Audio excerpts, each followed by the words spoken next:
Depois da terrível e trágica Ordem 66, pouquíssimos Jedi conseguiram escapar ao massacre, e os poucos que sobreviveram tinham agora que se esconder em uma galáxia que era incrivelmente perigosa. Agora existia um império, soldados imperiais e até mesmo o Lord Vader, um Lord Sith buscando sobreviventes para eliminá-los. Alguns sobreviventes como o Mestre Yoda e Obi-Wan Kenobi optaram pelo exílio, se esconder totalmente do Império Galáctico. Obi-Wan Kenobi em Tatooine, apesar de estar exilado em um planeta deserto, ele tinha uma grande missão, a missão de proteger Luke Skywalker, o filho sobrevivente do escolhido Anakin. Supostamente, Luke Skywalker seria o verdadeiro escolhido nos olhos de Obi-Wan Kenobi. Seria ele a pessoa que ia finalmente conseguir derrotar o Imperador e o seu braço direito, o Lord Vader. Apesar de estar em exílio, Obi-Wan Kenobi de forma alguma ficou inerte durante suas décadas. Quando membros da Aliança Rebelde, como por exemplo Bail Organa, precisavam de assistência, Obi-Wan Kenobi ocasionalmente colocava suas responsabilidades com Luke Skywalker de lado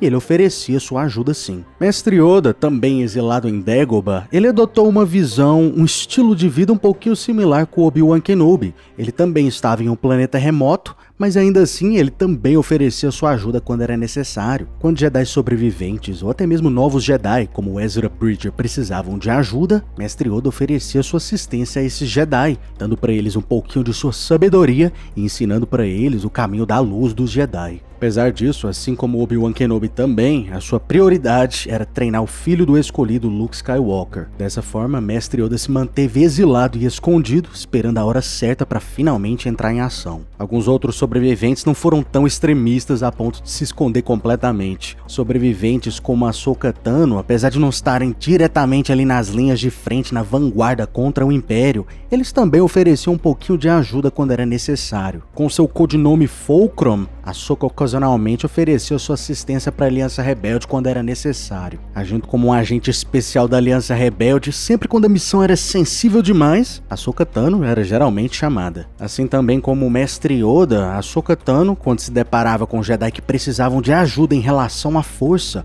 aos conhecimentos dos antigos Jedi, ela também geralmente oferecia sua assistência, ajudando Kanan Jarrus e até mesmo o pequeno Ezra Bridger. Mesmo depois do fim do Império Galáctico, Ahsoka Tano ainda estava em ação, ajudando diretamente a Nova República. Ela até mesmo foi para outra galáxia, conhecida como a Galáxia de Perídia, em busca não só do Ezra Bridger, um antigo amigo da Aliança Rebelde, mas também buscando o último grão-almirante do antigo Império Galáctico. Um indivíduo que, se retornasse para a galáxia principal, seria uma imensa ameaça à Nova República. Alguns outros sobreviventes, por outro lado, adotaram um tipo de ação mais direta contra o Império Galáctico, lutando até mesmo na vanguarda contra os imperiais.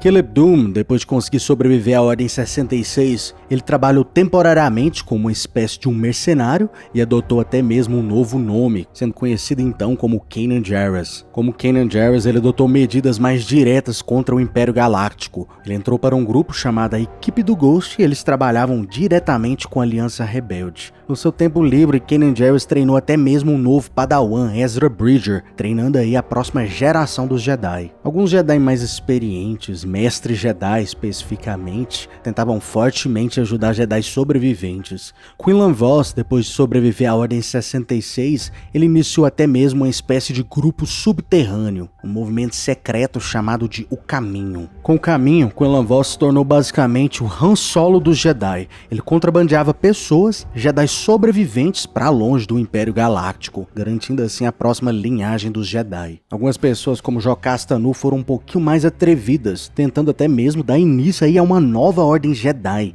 Jocasta Nu, depois de sobreviver à Ordem 66, ela tinha tanta coragem que retornou até mesmo para dentro do Templo Jedi, na esperança de encontrar um antigo holocron com informações de crianças que eram sensíveis na galáxia. Seu plano no final infelizmente não deu muito certo, mas é de se admirar a coragem que ela tinha. Antes mesmo da Aliança Rebelde ser oficialmente formada, alguns Jedi ajudaram ali bem no iniciozinho a acender aquela faísca, aquele foguinho que no futuro se tornaria oficialmente a Aliança Rebelde. Ferenbar, um dos sobreviventes da Ordem 66, foi até mesmo lá para o planeta Mon Cala, na esperança de recrutar os Mon Cala contra o Império Galáctico, dando início, como eu já disse, a base ali que formaria a Aliança Rebelde. Infelizmente, ele acabou morrendo pelo próprio Vader, mas os seus esforços, o seu sacrifício não foi em vão. No final de tudo, os Mon Cala se tornariam um dos principais fabricantes de naves da Aliança Rebelde no futuro. Felizmente, a maioria dos sobreviventes não tiveram a oportunidade de fazer muitas coisas. Muitos deles simplesmente buscaram empregos comuns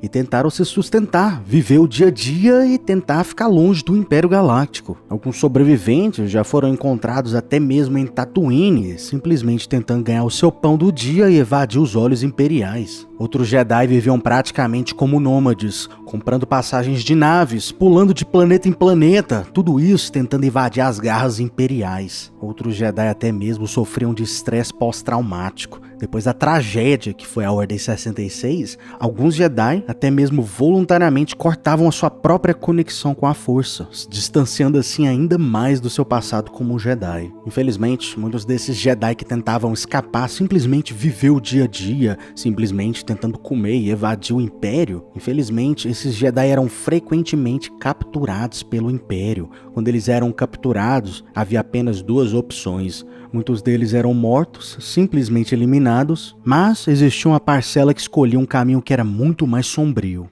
Eles se tornavam inquisidores. Com a criação do Império Galáctico, uma das primeiras responsabilidades que o Imperador Palpatine deu para o seu aprendiz Darth Vader foi dar para ele a responsabilidade de ter uma equipe de caçadores. Criando assim um inquisitório ou inquisitorias, Vader tinha agora acesso a um grupo de Jedi sobreviventes do lado sombrio que ajudavam ele diretamente a encontrar outros Jedi sobreviventes e eliminá-los.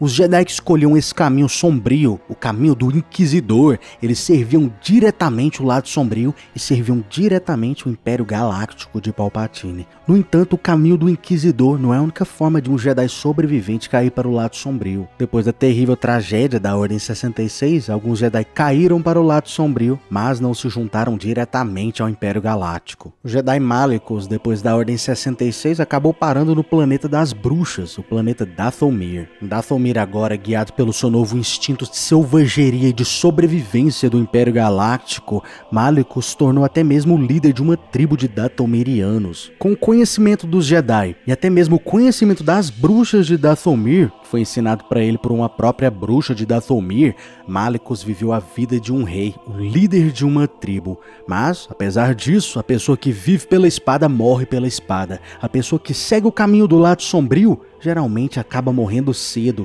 e esse infelizmente foi o caso de Malicos também. Se a gente juntar todos os Jedi sobreviventes no canon e nos Legends, a lista dá mais de 100 sobreviventes, mas a gente pode resumir o que esses sobreviventes fizeram com essas três opções. A pessoa que sobrevive à Ordem 66, ou ela luta diretamente contra o Império Galáctico, como por exemplo Kanan Jarrus, ou ela luta indiretamente com o Império Galáctico, como por exemplo Obi-Wan Kenobi, o Mestre Yoda e até mesmo Ahsoka Tano, ou a pessoa se esconde completamente do Império Galáctico, arranja um emprego aleatório, tenta simplesmente sobreviver o dia a dia, se manter alimentado e se manter no anonimato. Curiosamente, os Jedi que escolhem esse último caminho aí parecem ser os Jedi que morrem com mais frequência, né não? Mas deixa aí nos comentários, gente, se você sobrevivesse à Ordem 66, o que você faria? E se você gostou do vídeo, cuidado com o Império, cara, curta e se inscreva, hein?